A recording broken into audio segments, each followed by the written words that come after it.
Percaya nggak sih kalau kita bisa dikejar uang, dan bagaimana sih kita menciptakan diri kita biar kita ini selalu dikejar uang dan kita bisa memiliki banyak uang? Kita bisa belajar sebenarnya dan kita bisa menerapkannya dimanapun dan kapanpun, dan ini bisa dijadikan sebuah pembelajaran ya. Maksudnya adalah video ini bagaimana kita bisa menerapkan itu semua dan bagaimana kita bisa mendapatkan apa yang kita inginkan, terutama kita bisa menarik uang dengan mudah dan bagaimana peluang yang tidak kita sangka-sangka itu bisa datang dan menjadi sesuatu yang sangat berarti bagi kehidupan kita. Dan ini saya pengen sampaikan juga bahwa saya akan bercerita tentang sebuah kisah nyata yang dialami oleh seseorang yang sudah mempraktekannya, dan orang tersebut memiliki sesuatu yang mengejutkan di luar dari apa yang pernah dia pikirkan sebelumnya. Dan kita akan segera belajar langsung dari video ini bagaimana sih, terus tahapannya apa aja sih yang harus kita lakukan. Apa kabar sahabat debat? Tentunya selalu dalam berkelimpahan dan keharmonisan ya. Bagaimana sih kita menciptakan segala sesuatu, terutama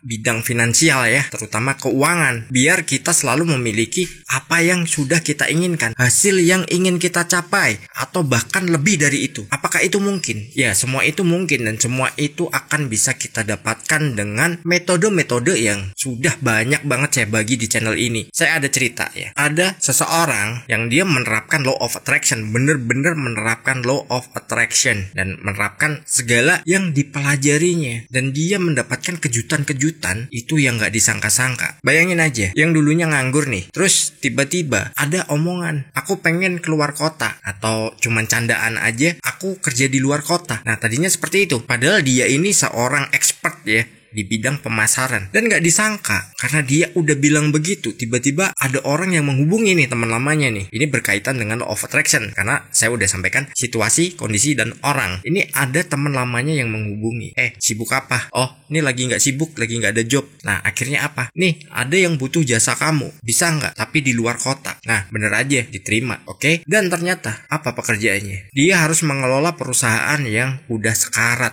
Bayangin tuh, perusahaan yang udah sekarat itu untuk menghidupkan lagi aja susah. Tapi apa bagi dia? Oke, kita handle. Begitu udah di-handle, begitu udah dipegang, dalam hitungan minggu perusahaan tersebut memiliki penghasilan berkali lipat dari biasanya. Yang biasanya cuman ya nggak tentu sebulan itu 20-50, dan akhirnya saat dia handle itu bisa di 200 ke 300 dan bahkan bisa lebih. Jadi jangan di skip video ini. Mungkin ada yang bilang, wah pasti basa-basi nih bla bla bla. Ya, ini bukan basa-basi karena ini adalah cerita dari seseorang yang memang benar-benar menerapkan ilmu ini dan orang yang sudah membuktikannya. Bukan hanya sekali, dan dia hampir tiap hari dia melakukan apa yang dia pelajari, tentu saja law of attraction. Setelah mendapatkan penghasilan itu apa? Perusahaan yang dipegangnya itu bisa menggeliat dan jadi terkenal di daerah tersebut, dan akhirnya penghasilan pun semakin tinggi. Dia dapat fasilitas segala macamnya juga, dan akhirnya belum lama ini, sebelum video ini dibuat, dirinya ada meeting nih dengan pemilik perusahaan, dan akhirnya dia mendapatkan beberapa persen saham dari perusahaan tersebut. Bayangin, katakan hanya memiliki 10% dari nilai total perusahaan tersebut. Tapi begini, namanya dia pemegang saham, salah satu pemiliknya meskipun nilainya kecil, misal dalam hitungan dalam 1 tahun nih, profit perusahaan itu misalkan 1 miliar atau 2 miliar. Bayangin, ini di luar apa yang dia dapat setiap bulannya ya. Misal 10% dari 1 sampai 2 miliar, katakan 1 miliar aja deh, kita ambil yang kecil. Itu udah berapa? Itu udah sangat luar biasa. Kalau 10% dari 1 miliar udah 100 juta, dan itu cuma-cuma, dan itu didapatkan secara rutin di luar penghasilan bulanannya. Ada ngira nggak bisa seperti itu? Nah, mungkin teman-teman nggak mengira kan? Bahkan ini orang nggak pernah menyangka sebelumnya dan nggak ada pikiran ke situ. Bagi dia, ya udah, ini kontraknya berapa lama, gue jalanin, ada hasilnya, dan apa yang udah gue targetin dapat, ya sudah. Nah, akhirnya apa? Dikasihlah kepercayaan lagi. Lu dapat sekian persen dari perusahaan, dapat sahamnya. Nah, yang pengen saya ulas di sini adalah bagaimana kita menciptakan keberuntungan agar itu bisa menghasilkan uang tiap saat bagi kita. Jadi itu bisa menghasilkan yang sangat sangat luar biasa tanpa disadari, tanpa dipikir sebelumnya, dan ini justru sebuah kejutan gitu. Gak ada pembicaraan sebelumnya padahal. Nah, dari situ ya udah, akhirnya dia cerita, saya pengen buatkan videonya. Bagaimana sih langkah-langkahnya? Terus apa aja sih yang harus dilakukan? Poin pertama adalah kita harus merubah mindset kita dulu. Mindset bagaimana? Ya, kita harus punya mindset yang itu menyatakan bahwa diri kita ini orang yang penuh keberuntungan dan kita bisa menghasilkan uang dari manapun. Kadang ada yang bilang ini adalah halusinasi dan ini khayalan.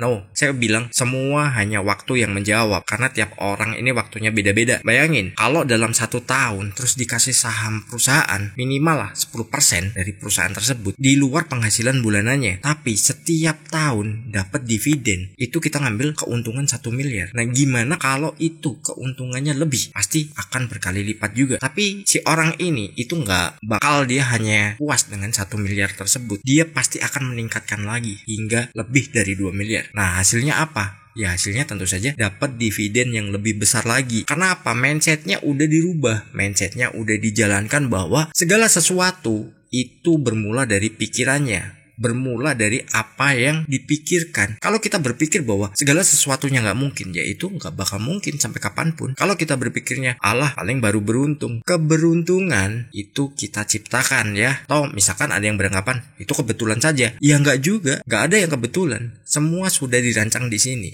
Kalau di sini nih udah ngomong oke dan dia udah menyiapkan segala sesuatunya, pasti akan terjadi. Tapi kalau kita masih ragu, kita nggak selaras antara apa yang ada dalam pikiran kita dan perasaan kita, itu gak akan terwujud sampai kapanpun. Lalu poin kedua, poin keduanya, dirinya ini menganggap segala sesuatu ya, apapun itu ya, dia menganggap setiap hal itu adalah keberuntungan. Misal, kadang nih ada mitos, misalkan kita bikin minum, baru kita tuang air panas ke dalam gelas pecah. Biasanya apa yang muncul? Wah, firasat apa ini? Wah, mau dapet sial nih. Nah, biasanya seperti itu ya.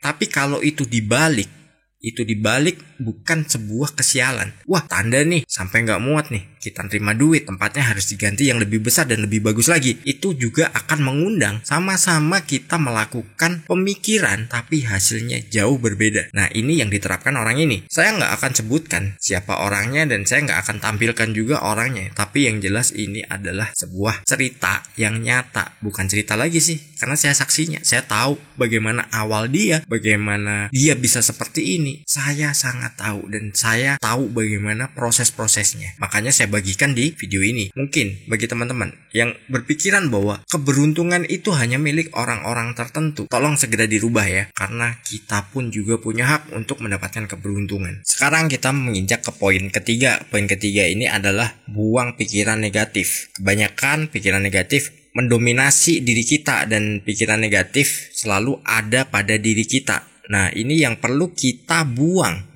jauh-jauh ya. Jadi kenapa kita harus membuangnya? Karena ya itu tadi, kalau kita selalu berpikir negatif dan kita selalu memiliki pikiran-pikiran yang kurang baik tentang setiap apa yang kita alami atau kita lihat, atau bahkan kita belum melakukan apa-apa tapi kita sudah berpikiran negatif dulu. Nah, itu yang akan menjadikan kita nggak akan berkembang dan nggak akan pernah maju. Karena apa? Karena ya itu tadi, karena kalau kita udah berpikiran negatif, tentu sesuatu yang kita inginkan itu kita pikir adalah sesuatu yang sia-sia dan sesuatu yang mustahil. Nah, bayangin tuh, kalau segala sesuatunya udah kita anggap mustahil, ya kapan kita akan mendapatkannya? Dan kita nggak akan pernah mendapatkan apa yang sudah kita inginkan, apa yang sudah kita niatkan. Jadi kita harus merubah pola pikir kita, mindset kita tentang bagaimana keberuntungan itu harus kita tanamkan, dan kita harus memulainya saat ini juga. Kalau kita nggak memulainya saat ini juga, terus kapan lagi kita akan memulainya? Dan kita tidak akan pernah mendapatkan sebuah perubahan yang berarti dalam kehidupan. Selanjutnya adalah poin keempat. Poin keempat ini adalah kita harus menciptakan lingkungan positif. Nah, lingkungan positif ini apa sih? Lingkungan positif ini adalah dengan siapa nih kita berkomunikasi, terus apa yang kita tonton ya setiap hari, apa yang kita dengar setiap hari, terus siapa saja yang ada di sekitar kita, apakah orang-orang yang punya visioner ya, mereka memiliki visi jauh ke depan, atau orang-orang pesimis yang menganggap segala sesuatu itu nggak mungkin dan segala sesuatu itu adalah hal yang mustahil bagi dirinya. Itu tidak boleh kita lakukan ya. Kalau sesuatu atau siapapun yang ada di sekitar kita adalah adalah orang-orang yang berpikirannya negatif. Kita harus menciptakan lingkungan itu sendiri, karena ya lingkungan itu sangat berpengaruh. Contoh, misalkan orang yang negatif, saat kita mengutarakan apa yang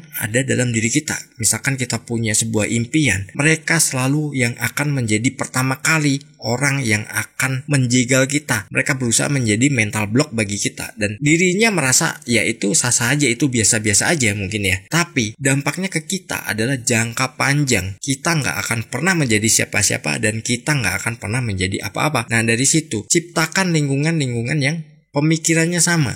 Toh kalau misalkan ada yang berpikirannya nggak selaras dengan kita, saran saya ya, tapi ya mau dijalankan silahkan, nggak ya silahkan jauhi. Mereka yang akan menjadikan kita ini beban, kayak kita mau melangkah ini, kaki kita nih dipegang gitu, jadi berat, kita nggak bisa melangkah. Nah, itu sangat berbahaya sekali bagi kehidupan kita. Dan apa yang saya utarakan ini adalah sebuah kisah nyata, dan saya adalah saksinya. Dan saya selalu tahu bagaimana pola-polanya. Makanya saya minta izin, gimana sih ini pola yang kamu terapkan, aku bagikan untuk teman-teman yang setia nonton di channel ini. Dirinya mengizinkan, ya sudah. Dan perlu diingat, dirinya juga selalu menyimak channel ini. Orang yang sudah bisa menerapkan saja, orang yang sudah memiliki pengalaman yang sangat luar biasa dan merasakan hasilnya saja masih mau belajar. Bagaimana orang yang belum tahu apa-apa, terus nggak ngerti gimana pola atau kehebatan diri kita, kehebatan apa yang ada dalam pikiran kita, itu malah justru biasanya pesimis gitu, malah biasanya komennya ngawur. Nah, itu yang berbahaya. Harus ini, misalkan nih kita ngajarkan ilmu gini, terus akhirnya ya lu tunjukin dong lu punya apa, lu ini, nanti kita tunjukin dikira pamer. Toh juga kalau kita ajak ngobrol nih, lu punya berapa